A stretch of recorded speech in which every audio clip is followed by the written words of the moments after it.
Welcome to Kent Hance, the best storyteller in Texas podcast. As we do every single episode, Chancellor, get us started with a saying of the day.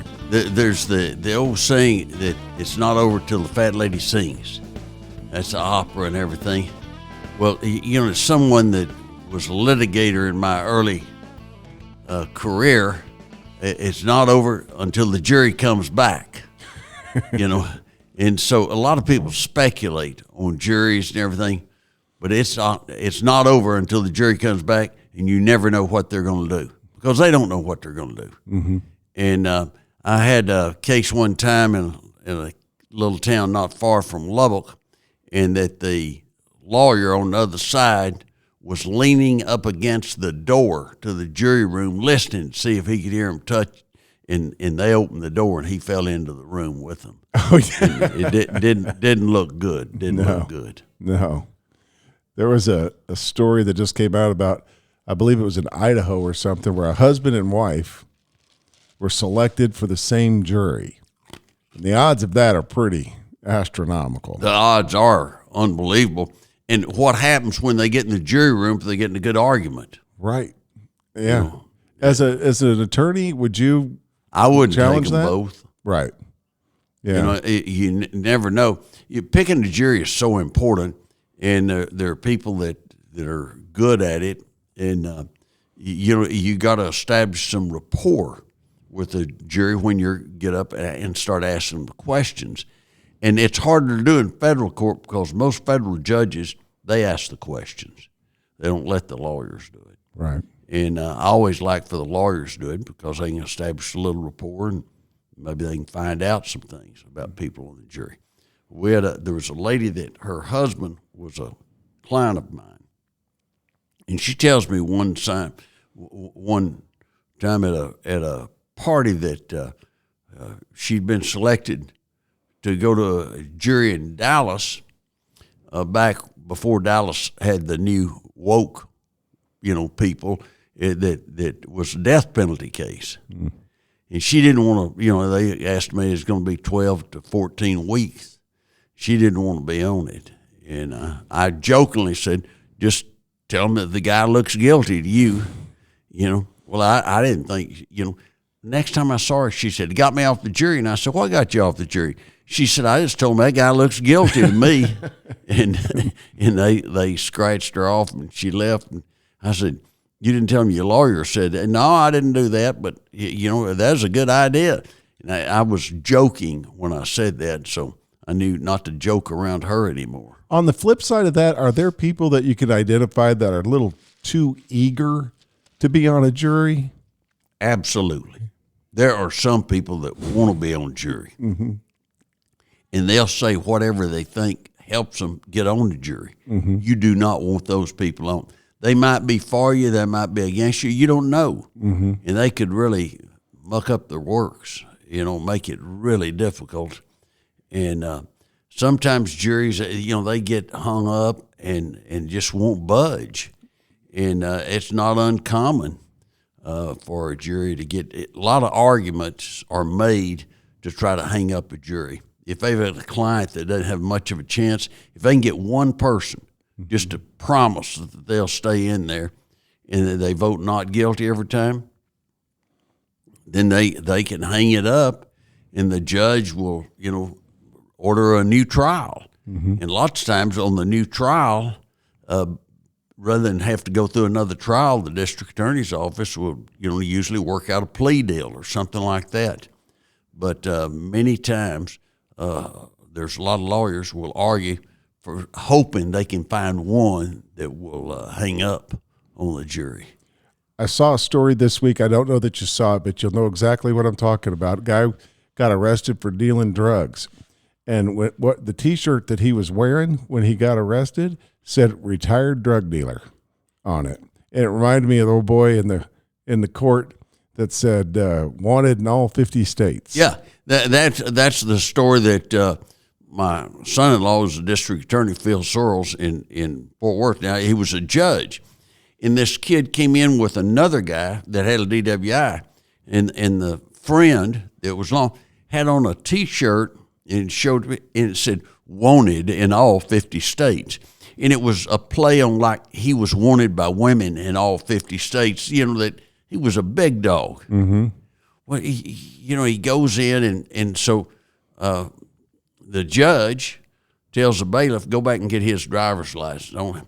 And so he got the driver's license. He ran a background check, and he was not wanted in all 50 states, but he's wanted in one. Mm-hmm. So he had him arrested right there in the courtroom.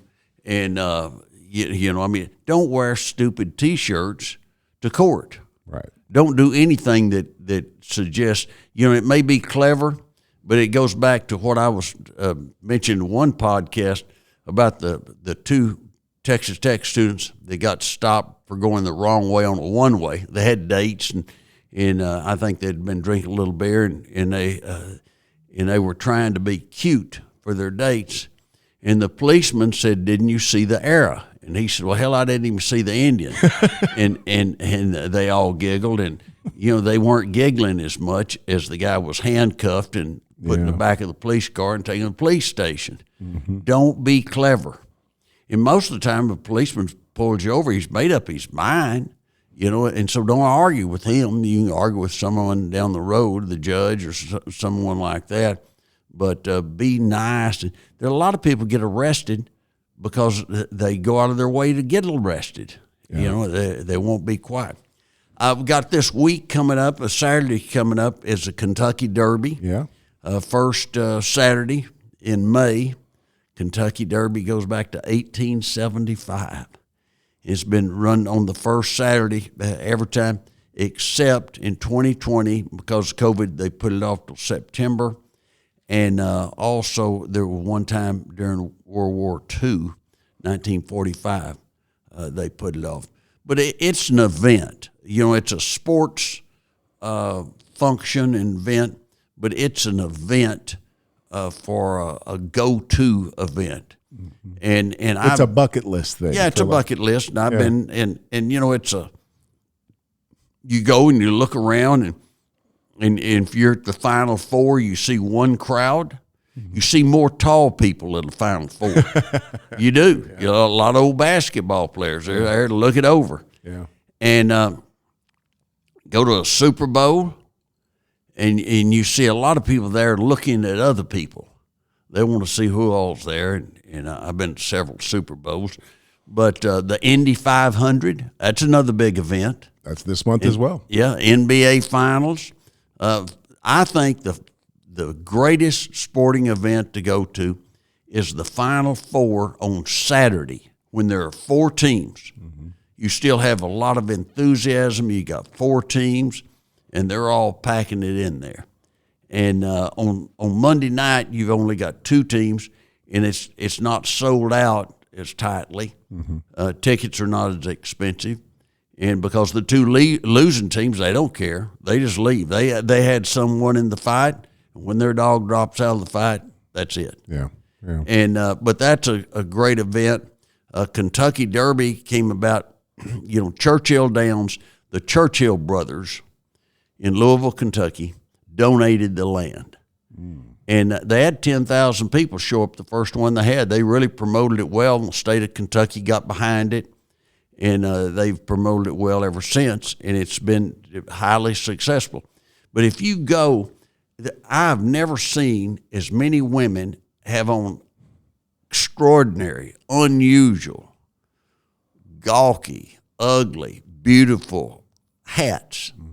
I mean, there's every kind of hat that you can imagine. And a lot of them have little toy, ponies on them and little plastic horses and all kinds of things.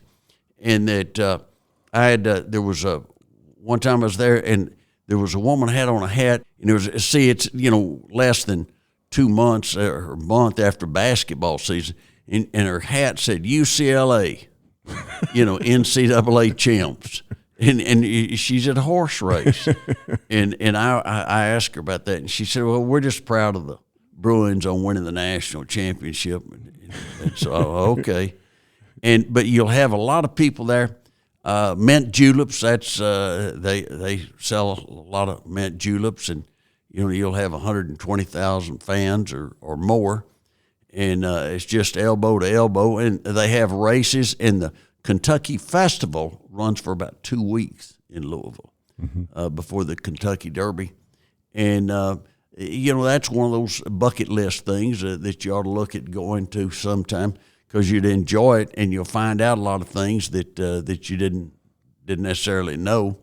And that there's everyone that wants to be someone is always there to get looked at.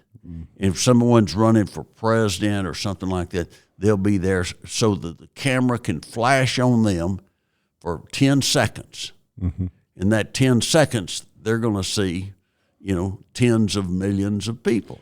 It wouldn't surprise me. I don't think it's going to happen, but it wouldn't surprise me if the president showed up at the Kentucky Derby, because he's done a really nice job showing up at different events. He's UFC fights, Super Bowl, Army-Navy game, and I think it's a good look for him because he's there with people that love sports. And I don't remember NASCAR. NASCAR's big. Bush went to NASCAR. Yeah, and they figure that's their crowd, and I think that is their crowd. It is. I don't think there's a lot of games that a lot of championships they might not show up to, but if they think that crowd's going to be for them. Now, here's the thing: if you're in politics, don't show up at those events and get introduced and expect not to be booed. Right. One time Governor Smith, he showed up the Cowboys playing the Oilers, and Otis Green, who was one of his strategy guys, said, don't get introduced. He wanted to be so he talked to him, and they did a big introduction. He got booed, and it made a newspaper story. and if he hadn't been introduced, it wouldn't have made a newspaper story. Right. And that they're there. The fans, the word fan came from the word fanatic, and they're there for a reason, and they don't want to see somebody in politics. And there'll be people that were supporters of yours that'll boo you. Yeah. They get caught up in the crowd, and they're looking at a chance to boo somebody, and they just boo. Yeah. So I thought that was the guy you like. I do, but I booed him anyway. Don't expect gratitude from a crowd, and they're aggressive. They're semi-mean. They are. They'll turn on you in a second. Real quick. Yeah. They'll turn on the coach real quick. Oh, yeah. Coaches and players know that fans are loyal as long as you're winning or things are going right. But first mistake, they've got the Monday morning quarterback disease. They can look in. So I wouldn't have done that. That's crazy. How can they be so stupid and everything? And if you pull off something unusual, they'll say, that's smart. But why hadn't he done that before? Mm-hmm. So there's no gratitude. You probably have experienced this with coaches at Tech. I was visiting with Coach Mac Brown once, and he was telling me a story about how he gets fans that draw up plays for him and send them to him to run, And he said, I actually used one of them. It was pretty good. You guys at Tech ever tell you stories like that? Oh yeah, somebody give them a little coaching tip. But I had people when I was in Congress tell me about different bills. Y'all introduced a bill to do this. Yeah. And I had a guy one time at a town hall meeting said, I've got a legitimate question and I've got another question. My other question is, have you ever thought about making it a felony for someone to drive slow on the inside lane? A felony. And I said, well, I think that's be a little harsh. But he said, well, if you do, I'll sure support you. Because he said, just like when I'm getting ready to pass somebody be on that inside lane doing about 35, 40 miles an hour, and it just drives me nuts. What was the guy that was the race car driver, always had a cowboy hat, and he wore sunglasses? Richard Petty. Yeah. He got somebody on an interstate was in front of him on the inside lane, and they were going slow, and so he just bumped them. And, he'd been doing that all those years in NASCAR races, and he thought, hell, I just bumped them. And they got upset, and he got a bad story out of it. But he let them know that he wanted to pass. That NASCAR racing's huge. It's big money, too. One of the things about the Kentucky Derby, they had a lawsuit was filed over the advertising on the jockeys. Oh, and the jockeys got to the point they wanted to advertise just like a NASCAR. Mm-hmm. You know, the NASCAR, the Lowe's, you know, you always see that one, and there's certain ones that you see and that are big advertisers. Red Bull. Yeah. I mean, they're big time. Yeah. And that you look at that, and that's the jockeys got to look at it and thinking, you know, we ought to be able to do that. Mm-hmm. And so they have to advertise, and they have to, you know, per square inch, they got to, you know, get a pretty good ad because they're a little bitty to start with. You know, they don't want a big jockey. I mean, you know, you're not going to have a guy that wants to play basketball is not also going to be a jockey. No. So, you know, some sports don't mix. You know, if a guy's going to be a jockey, he's going to be a jockey, small guy. Mm-hmm. And that they have to weigh within certain parameters. The Kentucky Derby is for 3-year-old thoroughbreds. Mm-hmm. And this isn't a race of plow horses. No. This is the thoroughbreds, and it's always a tough race. It's a 1.1 miles. The problem I have with racing is you get there, and it's a long time between 15, 20 minutes for each race, and it gets boring. And you bet, and you go watch, and you know that a lot of people, they love that. They love it. The one thing about the Kentucky Derby, it's the kickoff of the Triple Crown. You have the Preakness and the Belmont Stakes, and those are always big races, but they'll be on TV for a flash. And the Kentucky Derby's like a Super Bowl or something, and they'll have a build-up for an hour before the program, and they'll tell about every horse. And a friend of mine, Lee Lewis, in the construction business, and very good builder, and in Lubbock, and he had a horse in the Kentucky Derby one time, and everybody in Lubbock was watching it. I mean, it was a big deal, and he took a plane load of people up there to see it and everything, but it didn't win. And then Clarence Scarborough had a horse, and it won. And I'm trying to think of the name. It was it won the Triple Crown, really, from Midland, Texas. And Scarborough, you know, Scarborough Farms, yeah, and they're big time in the horse racing back during that time. I don't know if they've stayed that way or not. When they have the sales in that area of the horses, Lexington and Louisville, and there's the Saudis and others from the Middle East bid those prices up real high. They do, and a lot of people were resentful of their getting involved. But it doesn't matter whether they're involved or not. If they're there buying the best horses, they're gonna have some winners. And they put that blanket of roses over the horse, and always, you know, the horse always pretty docile, and get that. We had, from time to time, anytime you're dealing with horses, they're dangerous. I mean, there's a reason a lot of people in the Wild West used to die. That there's a grave not far from my parents' grave, and it says so-and-so, gives his name, orphan boy, dragged to death by a horse. Ugh. You know, that's pretty tough. There's another one that said so-and-so, shot by so-and-so. Has the name of the person that got murdered, and he's there, I understand that, but has the name of the guy that murdered him. On his tombstone. On his tombstone. Wow. It's about 30 feet from where my mother and dad are buried in Dimmitt, Texas. Wow. You don't hear that I told them to say, hey, if somebody kills me, don't put their name on my tombstone. I don't want to be giving them free publicity. God almighty, let them get their own publicity. Oh. Well, I noticed there was a story the other day. A guy was driving, and security camera got him. He was a bank robber. He was trying to get away, and he ran a red light. If he just obeyed the law, it'd probably been okay. Yeah. But as one of the tips, they got him. He ran the red light. I had a friend one time that I rented a car. They rented a car, and I was going to be in, and they said, no, we're not going to drive with you in there because I'm a backseat driver. So I drove. Mm-hmm. We're in Houston, and about 3 weeks later, person got three red light tickets in the mail.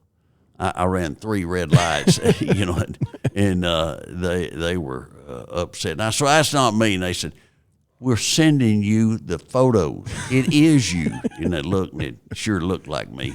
My mother could have picked me out of that lineup. You probably won't have to drive for them next time you see them. They wouldn't ask me. No. Wouldn't let me have the car. One thing I noticed that in a survey, worldwide survey, United States was 24th in drinking coffee. Finland was first. It gets dark faster there, and maybe they had to get, revved up for the day or something. But I was surprised that United States, it seemed like we got a Starbucks on every corner. There's one place in Houston where there's 2 Starbucks across the street from each other. I didn't understand that, but, You're too lazy to cross the street, I guess. You've never drank coffee, have you? No, I drank a little coffee in law school, but help you study. Yeah, but I'm not a coffee guy. Yeah, I don't know how you get your day started. I just wake up and I'm ready to go. Turn him loose. Thank you for listening to Kent Hance, the best storyteller in Texas podcast. We encourage you to scroll through our past episodes for some great interviews like Governor Rick Perry, Congressman Jody Arrington, and many, many more. So go in there and check them out. Have a great day, and we'll see you next week.